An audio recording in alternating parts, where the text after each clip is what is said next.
Hello students.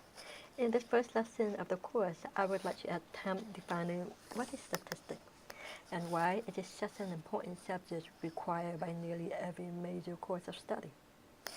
In addition, we will also explore some important terminology in statistics that we will begin to use right away and throughout the course.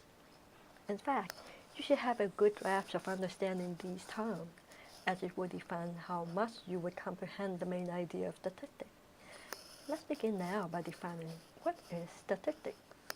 If you have been following the media or read the billboard, you would often come across claims and statements such as, this hand sanitizer kills 99% bacteria, or that the public favor the current administration in the White House is historically low at 38%, for example.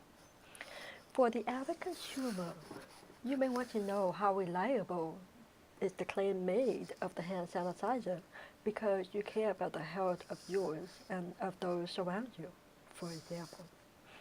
Statistics is the way to use what we already know about the information given to us and use what we can do to validate the reliability of the information. So we can make informed decisions, such as whether we should buy that hand sanitizer or not.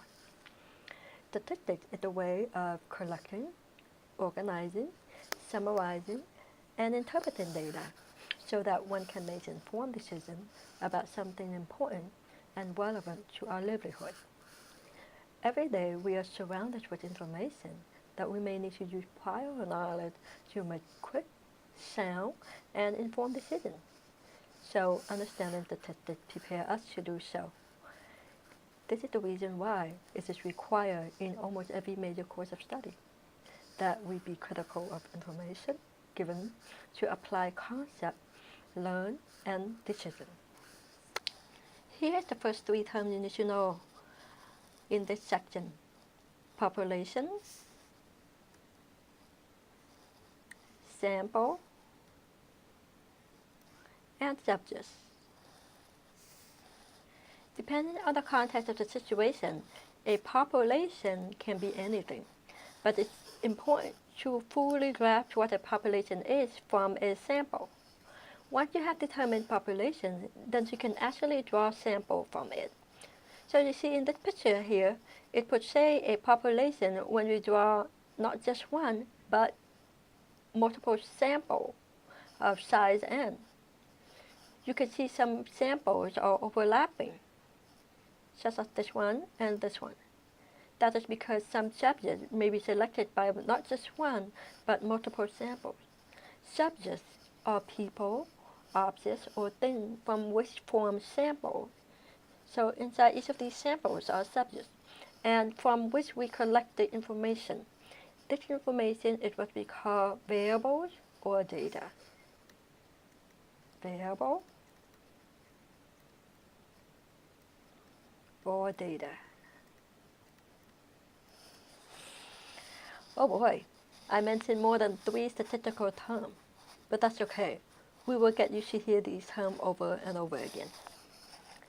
As mentioned before, the following is the standard process of doing statistics. Okay. First, we have some sort of question or inquiry or something to validate, and that is our objective. Okay. This prompts us to begin planning and collecting data, as you see here. Then we take this raw data and begin organizing and summarizing it using graph, table, and some calculation in a way that would give a clearer picture of the data that happened here, so that we could interpret and or analyze or making future assumptions or even validating the current assumption on the basis of the data that we have. That happened here or here. That's a pretty brief but sufficient version of what is statistics. We will be hearing more of terms such as data, population, subject, and sample as we already have here. Let's wrap up this part by doing some examples where we determine the population, sample, and variable from the scenario. The first example, there are 4 colleges in the Los Rios Community College District, and according to the class schedule of fall 2017, there are 78 sections of statistics courses where approximately 3,120 students are enrolled. 10 statistics students from each college are randomly selected, and their test average is collected at the end of the course. Okay. When we randomly select 10 students from each college, then there is a total of 40 students that we select from the 4 colleges. Okay. So that means the population is 3,120 students, statistics students to be exact. Okay, so you can see here. So that would be the population. Okay, 3,120 students. And to be more specific, it was statistics students. Okay. The sample that we have is the 40 students because we draw 10 samples from each of the 4 colleges. So it would be 40 students. Okay, that would mean 4 from each. Okay, and what are we collecting from this sample? It seems that we are collecting the test average. So a test score average is collected from each of the 40 students. Okay, so the test average. So each of the students get a test score average from each student.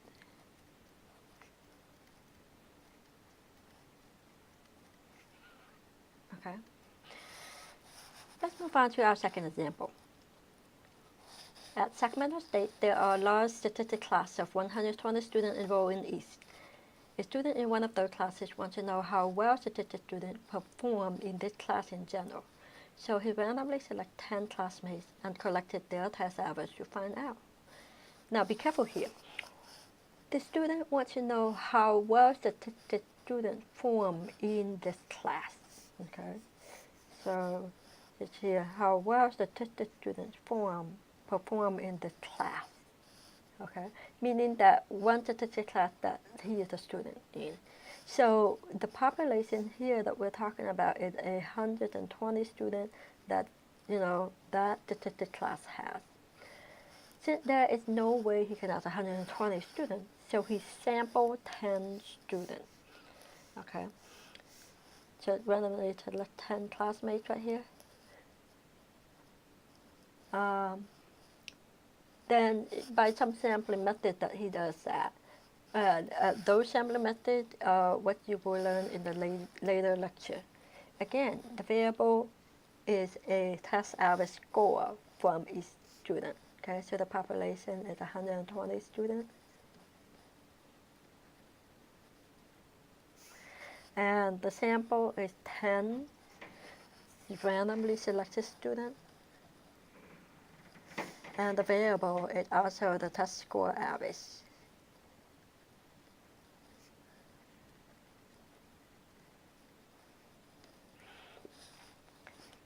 Okay. For the third example, we consider houses within 1 mile radius of where you live at your neighborhood.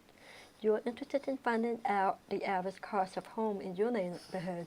So using Zillow.com as the resource, you systematically choose 25 homes and receive the home value from Zillow.com to find out. Now, we clearly define here within 1 mile radius. So depending on how many houses there are within this 1 mile radius, that is the population. Okay, so you would write down houses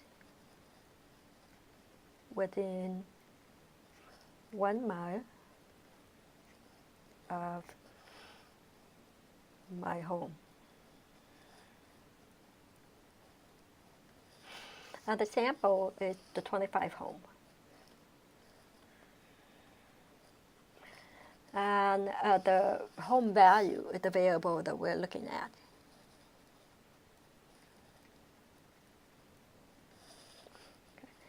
Okay? In later videos, you will learn that there are different types of data or variable that we need to clearly identify. Okay? See you in the next one.